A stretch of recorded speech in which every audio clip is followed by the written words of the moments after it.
El narrador ha visto esa tarde, en una sesión del Festival Cinematográfico de Venecia, un film japonés que revela de un modo en apariencia inequívoco, aunque la acción transcurra en Japón y un episodio esté situado en Macao, la vida de un amigo muerto unos años atrás en condiciones extrañas en una pequeña ciudad de la costa de Montenegro.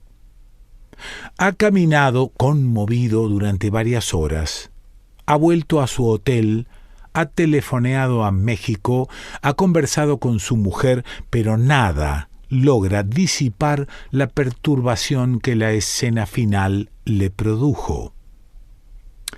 Todo tiende a asegurarle la tranquilidad, el buen reposo. Manos competentes, ojos previsores, mentes exclusivamente destinadas a imaginar sus exigencias y deseos y a procurar satisfacérselos, se han esforzado en crear aquel ambiente tan necesario en los momentos en que una reafirmación se vuelve indispensable. El teléfono a la mano, las cortinas de brocado espeso, la rugosa colcha de cretona con rayas de un verde suave que combina con otro aún más suave, imperceptible casi, una reproducción de Gaudí, otra de Carpaccio, algún broche de cromo o aluminio inteligentemente entreverado entre los muebles oscuros, todo en la medida necesaria para recordarle al turista que no está solo, que no se ha derrumbado en otra época, que el Carpaccio y el Gaudí y el falso brocado que cubre los muros son exclusivamente atmósfera, que continúa inmerso en su siglo, que una de las puertas conduce a un baño donde brilla el azulejo, el plástico, los metales cromados. Hacerle saber, en fin, que basta oprimir un botón para que surja un camarero y minutos después sobre una mesa aparezca el whisky, el hielo y también, si uno lo desea, un buen risotto de pesce, la casata, el café. Carlos hablaba con frecuencia de las ventajas que podía proporcionar la vida en un hotel.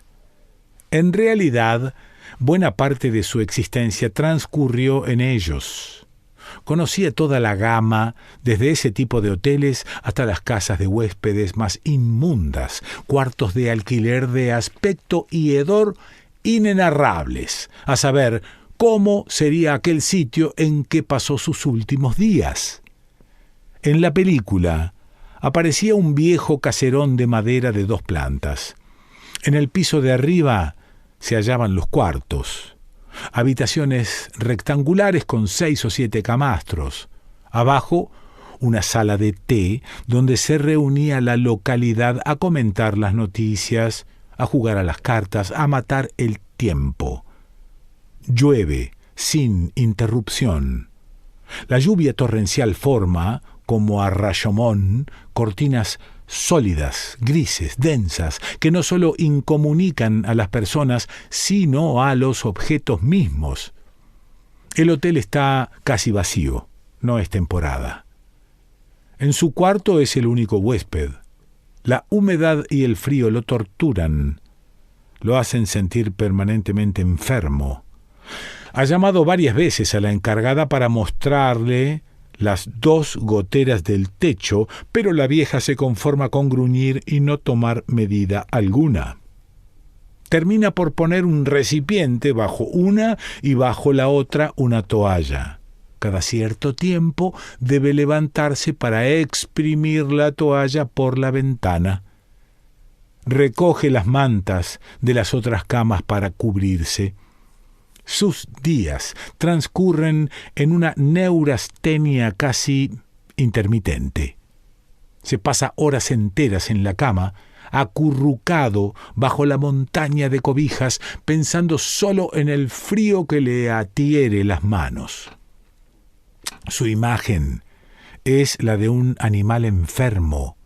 Por momentos gime suavemente, un animal que se recoge para morir.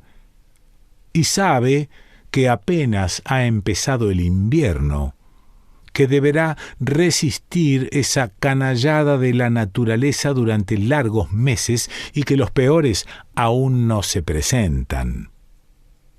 Abre un tarro, mastica unas galletas untadas con algo parecido a una pasta de pescado que humedece en un vaso.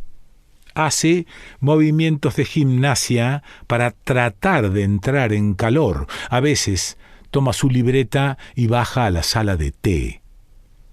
Los 3 o 4 campesinos que acuden al lugar apenas hablan. El frío y la penumbra los reconcentran, los aíslan. Tiene la preocupación de esquivar a la otra inquilina de la pensión y a su nieto.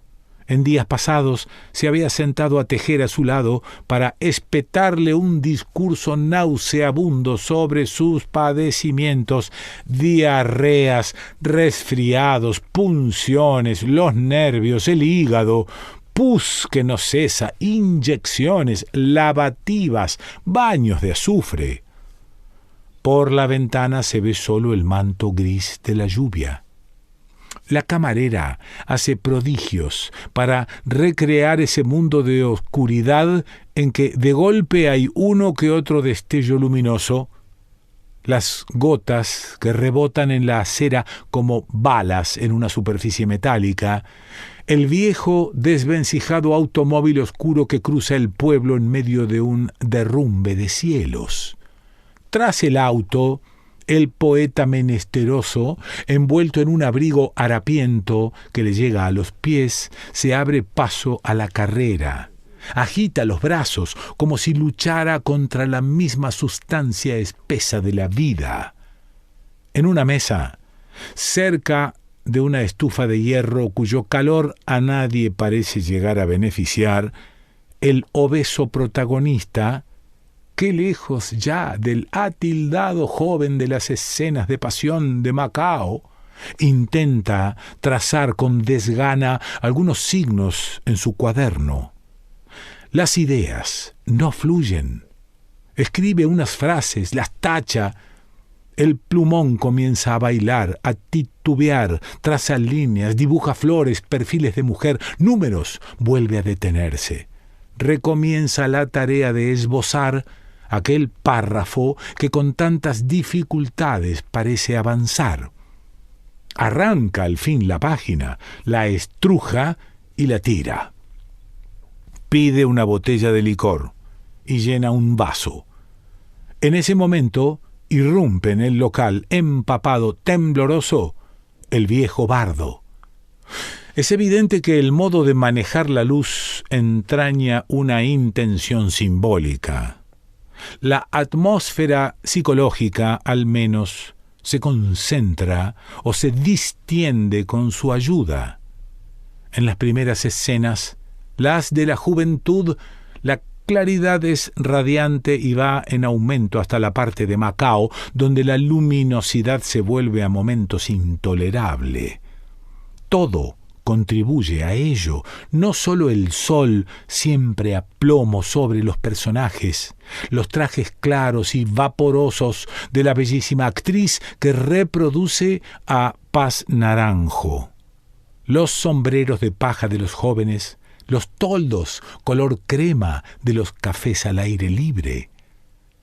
Ciega esta luz, dice en el momento de embarcarse. Luego, la luz disminuye gradualmente hasta desaparecer casi del todo en las últimas escenas. La aldea de pescadores, donde se ha terminado por refugiar el protagonista. El sol, las pocas veces que aparece, es como su triste parodia. No hay sino niebla, lluvia y frío, una grisura que cae del cielo, mancha los plafones, se filtra por las paredes. Aún en la sala de té parece flotar una nube húmeda que rodea a los escasos parroquianos. Algo recuerda de la última carta. ¿La conservará todavía en México entre sus papeles? Era una carta larga, quejumbrosa. irritante.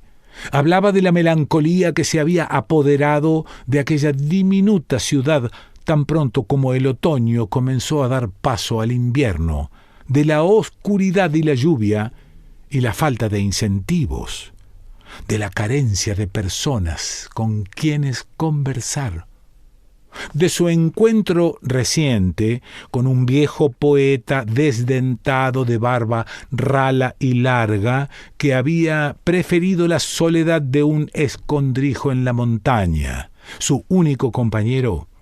No da paseos porque el tiempo ya no se los permitía. El pinche frío ha sentado la garra en este, que hasta hace una semana parecía un inmutable paraíso solar al margen de las leyes climáticas. De repente, una helazón bestial comenzó a bajar de la montaña a la hora del crepúsculo, sino de copas, de taberna. Por más que ha intentado pasear, perderse, despotricar a sus compañeros, ser absorbido por la ciudad, leer un poco, dormir, pensar en la conversación telefónica con Emily, la película lo tiene por entero poseído. Le ha avivado su mala conciencia. Piensa que él y otros amigos debieron haberlo obligado a volver a México, enviarle un pasaje, meterlo en una clínica de desintoxicación, si era eso lo que necesitaba. En fin, algo seguramente se hubiera podido hacer, cualquier cosa, menos dejarlo morir en aquel pueblo perdido, olvidado por todos. Es imprescindible que concierte un encuentro con Hayashi, el director japonés, que le informe cómo pudo enterarse de aquellas circunstancias finales. Decirle, a pesar de que no va a creerle hasta que él no comience a darle nombres y detalles. Tendrá que decirle que no solo fue amigo de Carlos, sino que es el original de ese muchacho un tanto absurdo, el joven ofuscado que aparece en un pasaje de la película, el que por una noche, por poquísimas horas de una noche, fue el amante real de una mujer real que vivía ahora, si es que aún vivía, decrépita, maniática, empecinada en su rencor por Carlos, recluida en una clínica de lujo de las proximidades de Londres. Que por favor le diga si la muerte de Charlie, de cuyas circunstancias nadie logró enterarse, fue tal como la describe en su película. Añadirá, si tuviere a la mano aquella carta para poder mostrársela, que estaba enterado de la existencia del viejo harapiento que abandonó la gloria literaria para refugiarse en una choza en las montañas, que por favor le explique cómo fueron sus últimas semanas en las bocas de Kotor. Porque en la película, después del primer encuentro de los dos hombres de letras, las visitas se repiten siempre en la taberna junto a una ventana, no lejos de la chimenea, desde donde contemplan la lluvia. La primera vez, el poeta se dirigió hacia la estufa, dejando a su paso un arroyo. Se sentó en la mesa de al lado del protagonista, el supuesto Carlos. Cambian unas cuantas palabras, algo los lleva a identificarse como escritores. Hablan un poco de literatura, muchos de los pros y contras del lugar, del paisaje y también de sus sueños, aspiraciones y proyectos. Parecen dos muchachos decididos a conquistar y transformar el mundo, el arte, la literatura, la vida, nada menos. Entrechocan los vasos con frecuencia. Se saben hermanos, cofrades, aedas incomprendidos por los tiempos que corren. En un momento maldicen a su época y al siguiente la califican de extraordinaria, germinal, de algo que está por llegar. Una época grandiosa a pesar de la fatiga y el desaliento que sabía producir.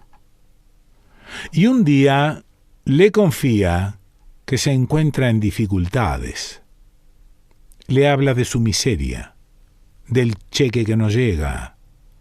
La patrona lo ha amenazado con incautarle el equipaje y expulsarlo del hotel. No sabe qué hacer. No le queda dinero ni para poner un telegrama. Desearía vender algunas prendas de ropa, pero no conoce a nadie en el lugar. El poeta le asegura que no obtendrá gran cosa por los trajes, por el reloj.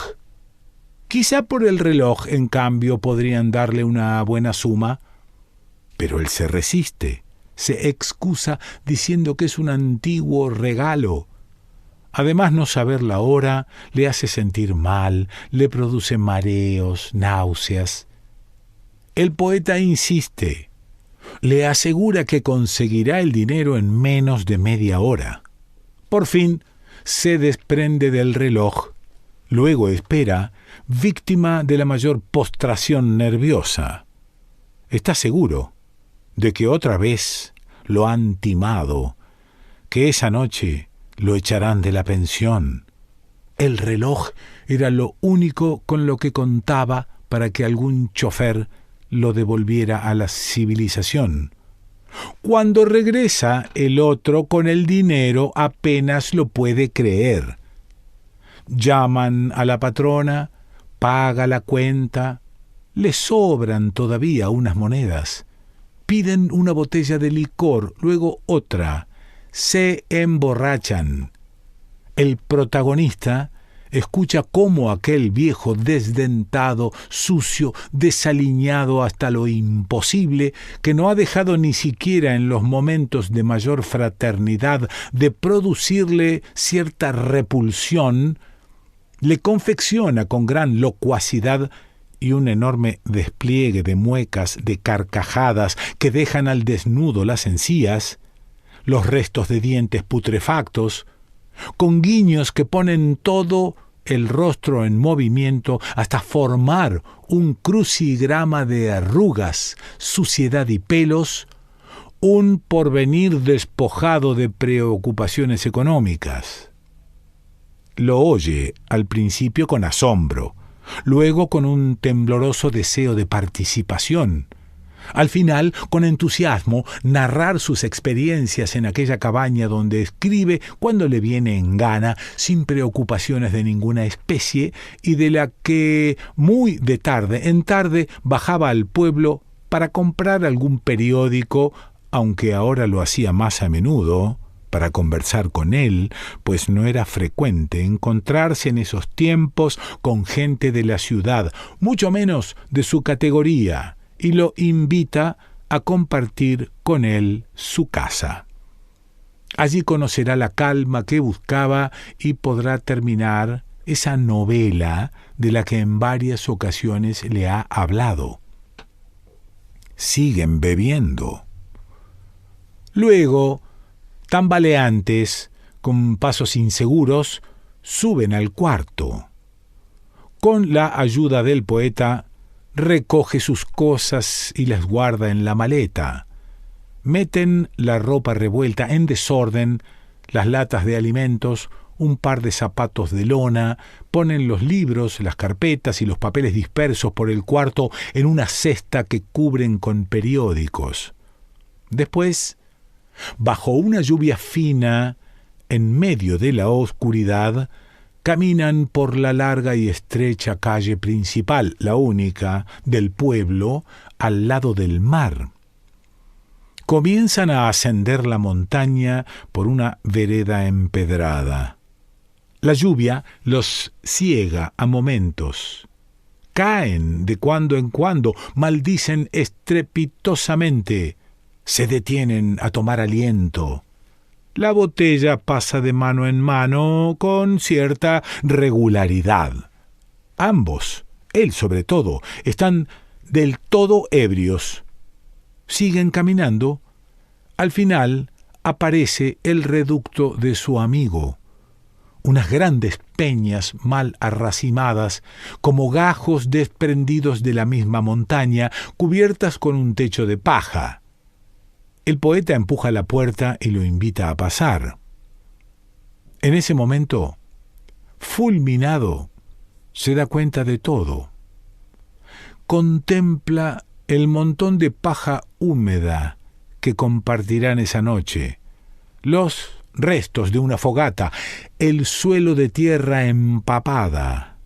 Advierte, con indecible horror, que la vida ha logrado aprenderlo, que le ha dado cuerda durante varios años, reduciéndole cada vez más el cordel.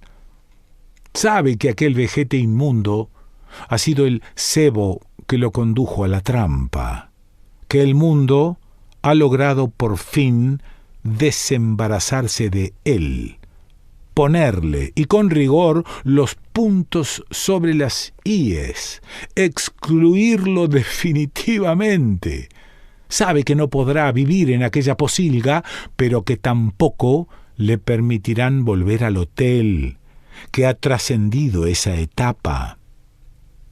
La modesta pensión es ya para él tan inaccesible como los restaurantes de Tokio, el hermoso jardín de su casa en Macao, sus cuadros, su buen sastre, la champaña. Sabe que a partir del día siguiente deberá buscar ramas secas para calentarse, que se ha convertido en el criado del poeta.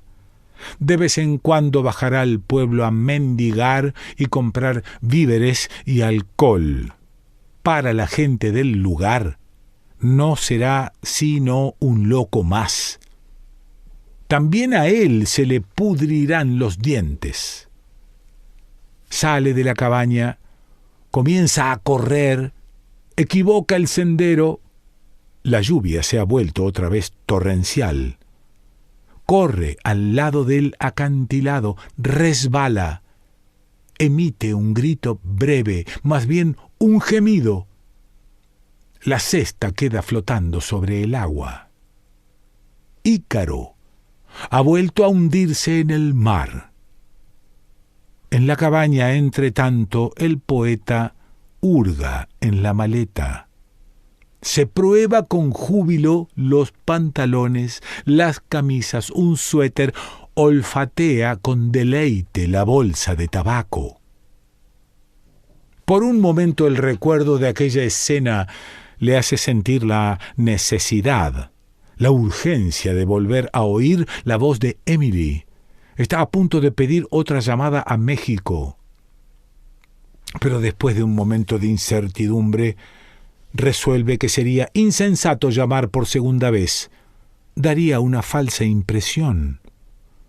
Lo mejor, pues, será acostarse, tratar de leer un poco, tomar un luminal, dormirse a buena hora. El día siguiente será, puede asegurarlo, atroz. Tiene la agenda copada de compromisos de la mañana a la noche. Ni siquiera podrá hablarle a Hayashi. Será mejor dejarlo para otro día. A fin de cuentas, ¿qué importancia podía tener el enterarse de algún nuevo detalle sobre la muerte de Carlos? Oprimió el botón de la lámpara.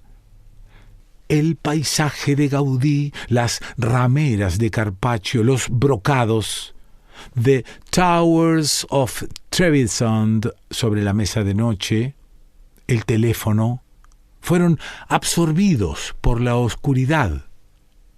Está exhausto.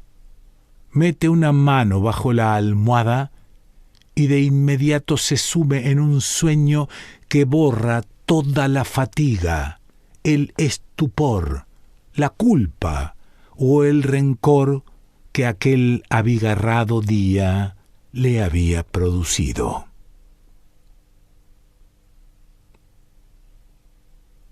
Sergio Pitol.